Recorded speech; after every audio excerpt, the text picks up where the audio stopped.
Hey, we are back. So, question for you.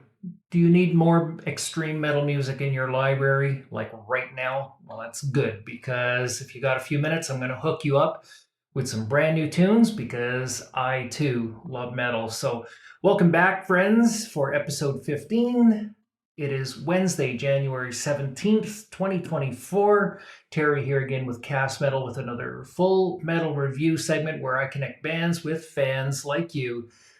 What I do is I review metal albums, give a detailed analysis, and when it's over, I decide if they go into my library or not. So, I have to tell you, I caught a chill last night during work, and I'm coming down with something, but you know what? That's okay because I have my toque.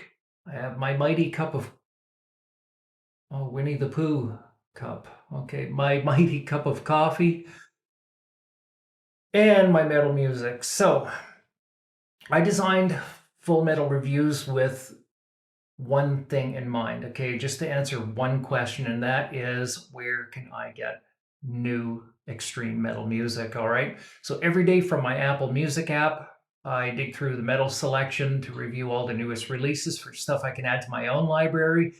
And then I review it and share it here with you on YouTube. I hope that sounds good. And a bonus, if you stick around till the end, I will not only give you 3 reviews from brand new albums released in the last week, but I'll dig through my treasure chest rather, and I will find something really good to give you also at the end of the show. So, if you like the music that's in the slide right here next to me, this show is definitely for you. Okay. So let's start the full metal review show. All right. So, recap from yesterday, episode 14. I reviewed 3 bands: Nargothrond, Morning Season, The Grand Master, Black Sun, and Ruthless, The Fallen. And all 3 of them failed to make it into my library, which means a couple of things. It means that they could be a really good fit rather for you. So don't take my word for it. Try these albums out. My job is done here. There's all 3 of them. So right now today I'm reviewing uh, Drown in Sulfur's new album, Dark Secrets of the Soul, plus 2 more mystery extreme metal albums, okay? And they are really good. So first, every Sunday from the metal music category on Apple Music, I catalog all of the newest albums of the week onto a database, and I post them to my Metal Magazine Facebook page, and then I review it from that list. So if you follow the links afterwards, you'll find my weekly listings that I do every Sunday for you, okay? And I am still in what I call a beta mode and I promised I'd do that for about 30 episodes, okay? Because I'm improving the show as we go along. So the rules: number 1, I review all albums without preview. I avoid live or single albums. 2, I keep my reviews short and positive. And 3, not everything I review will make it into my library, but I will not knowingly try to badmouth anyone's work because I've never learned how to play an instrument. I don't know how to sing. I'm just simply a fan like most of you, okay? So, all right, so let's go here. Our first album is Infant Island, Obsidian Reef. Now, I added the text above because there was no text on this album cover. So in the same way that I would unbox a product to show you on a video, as I opened the page, I saw that there were 10 pretty strong looking tracks totaling 36 minutes. The album cover artwork, as you can see, is a multicolored, nature-styled, akin to Van Gogh's Starring Night scene. And there's no fonts. My first impression and prediction is before I play any album, I try to visualize the outcome. I always think positive, and in this case, I like to believe that I'm in for something good. I'm predicting black metal. Why not? I can't say for sure. I really can't see what's going on with this album. So, but if the album cover matches the name of the song titles, I'll compare my visions with the review results in the bio afterwards. And yeah, I think that we're probably in for something good. And so the process goes, I have a 4-page checklist that I follow with a 10-track review page, a 9-category complete album description review page, an individual performance review page, and for each artist and their instruments, and finally a summary review page to wrap things up, okay? So moving forward, the individual track descriptions, this is a breakdown of each track. Tracks are by number only, described in about 3 words to keep it simple.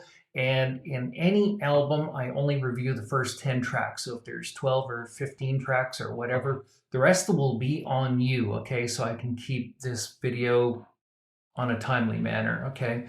So track number 1, I described as grinding, angry, and smashing. Track number 2, bursting, slamming, and vicious. Track number 3, penetrating, vocals and synthesizer only. It was scorching. Track number 4, strong, slashing, and out of control. Track number 5, bleeding, emotional, and powerful. Track number 6, it's a ballad, and it bursts out into like a fiery rage. Track number 7 is melodic, climactic, and big. Track number 8 is symphonic, atmospheric, and it just turns into all-out war. Track number 9 is dramatic, flowing, and beautiful in many ways. And finally, track number 10 feels like there's a finality to it, and it's rangy and very thunderous. As far as the sound goes, it's very unique to me. Okay, there's nobody I've heard that sounds anything like this combination of musicianship. So the recording and the sound quality it's pushing the limits of the technology. It's a bit distorted, but very full. Lots of bass, lots of everything. It's well done. The production musicality, is it raw or refined? It's extremely raw sounding to me. There's no production crew involved in this whatsoever. Energy and intensity is very, very intense. The rhythm and tempo is poetic, if I had to describe it. The lyrical theme is astral. You'll see it from the track descriptions, what I mean by that. Genre critique, Apple categorizes this as metal. And I'm going to be frank with you, I've never heard anything like this before, and I'll describe it as symphonic, atmospheric grindcore. That's about all that I could come up with. The potential, the prediction, could they go mainstream? Never with those vocals. This guy, he absolutely bleeds on his vocals like you would not believe. It's pure grindcore vocals, okay? So, as far as the bio is concerned, they are from Virginia, USA. They've been active since 2016. They have 4 albums, and they self-describe themselves as Screamo. Okay? That's not me who said this, okay? It's pretty much from them, okay? So, moving right through, the individual performance description, the singing and vocalizations is tortured, okay? Guitars is very clever, airy, and very rangy. Bass guitar is big. The drums and percussion is just slashing and all over the place. Almost jazzy. Additional sounds are symphonic and atmospheric sampling, okay? Summary, personal thoughts and feelings. In summary, now that I've listened to the entire album, my prediction wasn't even close, okay? I kind of predicted maybe somewhere in the range of like metalcore or something like that. No, no, there's no description for these guys. My favorite track, if I had to pick one, was track number 1. Emotionally, where there are chills and goosebumps, I'd say that the atmospheric sounds were quite awakening. Flavors, well, it was kind of like mustard on my French fries. It's not really a good match at all. The tonality shades were actually very light. The colors, I gave it purple with emotion. Temperature, hot or cold. It's a very cold album. Would I hide it from my wife? Yes. And it would be like trying to explain that I saw a flying saucer, to be frank with you. And finally, is it going into my library? I'm intrigued. I'm willing to give it a second stream, but I'm on the fence with this group, okay? All right, so part 2, we have an album from another band called Rough Justice, and the album is called Faith in Vain, and here we go. Band bio from Sheffield, England, and there's no other information online, but I do see an EP on Apple Music, and you already know that I do the band bios here after the review and before recording the video, so it doesn't influence my decision. And you know all about the overview and the first impression process check, so we'll move forward with that. Okay, so the unveiling overview is once again the same way I would unbox a product to show you on video. So I opened the page, I saw that there were 8 pretty strong sounding tracks totaling only 24 minutes. So I'm expecting shorter songs. The album cover artwork, as you can see, it's an astral image with grainy Roman and cursive written fonts. My first impression and prediction, same as earlier, before I play an album, I will visualize the outcome, and I'm thinking positive in this particular case. And I don't think that I'm going to be sorry. I'm predicting the possibility here of mainstream metal or metalcore, something that you might actually be able to hear on the radio. It's just a rough guess, okay? And the process, as I explained earlier, it's a 4-tiered checklist. And I use that to document everything to share with you, and so here we go, okay? Individual track descriptions. Track number 1 was fabulous, punchy, and just chugging. Track number 2 was abrupt, raw, with attitude. Track number 3 was just pumping, gritty, with excellent harmony. Track number 4 was instrumental, and it was beautiful and very dark. Track number 5 was heavy, dramatic, and very commanding. Track number 6 was raw, smashing, and crunchy. Track number 7, deep, scrappy, and hugely powerful. Track number 8 was like a bulldozer with attitude. It was totally awesome. In summary, my final note, I would describe them as kind of like Rage Against the Machine on steroids, but met with metalcore sounds and elements to it, okay? The recording and sound quality was tight, punchy, and very crispy. It was good. Professionally engineered raw sound. I think that these guys knew what they wanted, okay? That's in the production and musicality here. The energy and intensity of this album was massive.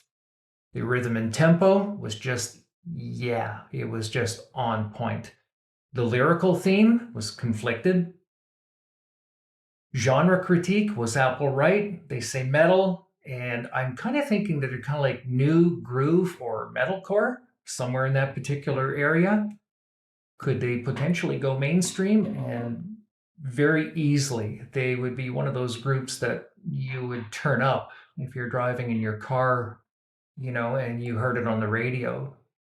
So the range, flow, and layout of the entire album itself was good throughout. And who are they similar to? And as I said before, They're kind of flavored like Rage Against the Machine, but they're so fresh and considerably stronger, in my opinion. Okay, they're more modern. So, next is during listening, individual performance description. The singing and vocalizations were angry and passionate. It was very much like a raw, intense screaming. Guitars were excellent tone, rawness, and rhythms. The bass guitar was crunchy, big, and accurate. The drums and percussion, they were snappy, rangy. Additional sounds, well, they had some adequate samples in the mix. And then the summary. Was my prediction accurate? I said mainstream with metalcore, although I feel I was on point. I kind of got more than that. This was a really very talented band. My favorite track was number 3, but they did all fit very well together. Emotionally, chills and goosebumps factor, it was quite electric. Another clenched fist ride for sure. And the flavors, if I had to compare it to my favorite food, would be burgers and fries, because everyone loves burgers and fries. I think that these guys could be a favorite. Tonality shades, light or dark? To me, they're light. Colors, well, they're scorching red. Temperature, hot or cold? Very hot. Hide it from my wife factor? I actually think that she will like this stuff because she's actually a Rage Against the Machine fan. So I think I'm going to introduce her to this sometime very soon. Finally, is it going into my library? Yeah, no kidding. So it is really good. It's got great rhythms. It's got great punchy uh, melodic qualities to it, very good harmonies. So yeah, it's going in there. And next up, and finally, Drown in Sulfur, Dark Secrets of the Soul is up as our third and final review. So, I couldn't find a bio online, so we're gonna bypass that. And you know about our first impression and process check. So our unveiling overview, as usual, I opened the page, I saw there were 9 strong, dark sounding tracks. The album cover artwork, as you can see here, is an eerie vampire-like or demonic theme with awesome color choices with death metal and gothic fonts. My first impressions and predictions, same as earlier. Before I play any album, I'll visualize the outcome. I always like to think that I'm in for something good. That's what I want to believe this time. And I think that this one here, I hit the jackpot. They might be right up my alley. So I'm predicting death metal and black metal, maybe deathcore. If the album cover matches the band name and song titles, I'm going to be in for something really good, guys. And I think that you will too. Okay. And here we go to the 4-page checklist to end everything off. All right. Track breakdown. Track number 1, dark, creepy sampling. Okay, it's an intro piece. And track number 2 is just massive and bleeding and punishing. Track number 3, deep, thrashing, and very crushing power. Track number 4, immense, fiery, and dramatic. Track number 5 was actually sad, emotional, yet thunderous. It was a ballad with a striking solo in it. Track number 6 was rangy, symphonic, and like an anthem. It was anthemic. Track number 7 was deep, bursting, and goes really low. Lots of grunt. Track number 8 was meaningful, instrumental, and very poetic. Track number 9, the final track, was big, hypnotic, and stingingly strong. During listening, overall description here, recording and sound quality was good and very full, very professional. The production and musicality I found was highly refined. These guys They I think that they have some good mentorship and a good team in production. The energy and intensity is rangy. It goes high and it goes really low. Rhythm and tempo is adequate and very smart. Lyrical theme is dark and gothic. Genre critique time. Well, was Apple right? They say death and black metal. And yeah, I think it's that. And surprisingly, it had some, you'll hear some tech elements and you're going to hear some really big symphonic elements too. Some of it was really beautiful. Could they go mainstream? Absolutely not. The range, flow, and layout, well, everything fits from a strong opener and a very memorable last track. Who are they similar to? They're pretty unique. But if I go by the drumming, it was in league with Signs of the Swarm or Arch Spider, that really, really trip hammer kick drum sound. Very technical, if that's helpful to you guys at all. But yeah, they were pretty unique. Individual performance description. The singing and vocalizations were throaty death metal, deathcore style growling with the black metal style, that witchy sounding vocals. It was rangy and all over the place. It was quite good. Excellent guitar attack as far as guitars go. Smooth solo work. Bass guitar was big and present. Drums and percussion. The most prominent part of this band is that full sounding drumming with those blinding kick drums. It was just fabulous.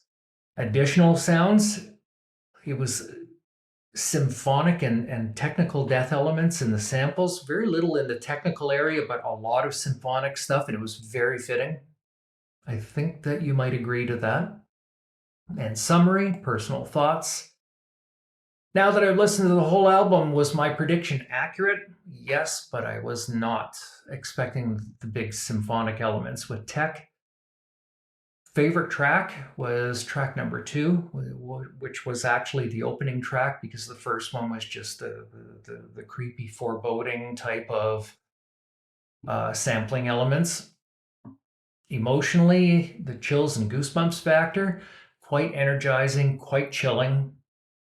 The flavors, if I had to compare it to a favorite food, I couldn't pick anything, to be very honest with you. There's no food that matches this band. Tonality shades, light or dark, I would say they're very dark. Colors, pitch black, okay? Temperature, hot or cold, I would say they were as cold as the dead of winter. Would I hide it from my wife? For sure. And finally, is it going into my library? Yeah, I'm going to put some miles on this one here for a little bit. I do have other bands that I prefer, but this was really quite good. Really good. I was very pleased with it, and I think that many of you will be too. So, okay. So that's the end of our episode number 15 for Full Metal Reviews. And oh, wait a minute, you want your bonus? And as promised, dig through my library here really quick. All right. In my treasure chest, I pull out for you as a little extra thank you for hanging out with me today. I'm going to get you some Archspire, Bleed the Future. That sounds about right, because after what I just heard, I think that this is a really good follow-up for that. So, and that's it for today, my friends. I really do appreciate you guys coming out and joining me here for another edition of Full Metal Reviews. Please join me again soon, which will probably be tomorrow unless I'm dead. And by the way, that subscribe button, it won't hit itself. If you are looking for new music all the time, honest reviews, that'll be me. And lastly, please don't forget to support your favorite bands. Please stream them, engage with them on social media, make sure that you're helping them reach other people. Buy the merch, see them live if you can, okay? And that is the end of everything. So, on behalf of me and my lime green toque, guys, take care and we'll see you tomorrow. Cheers.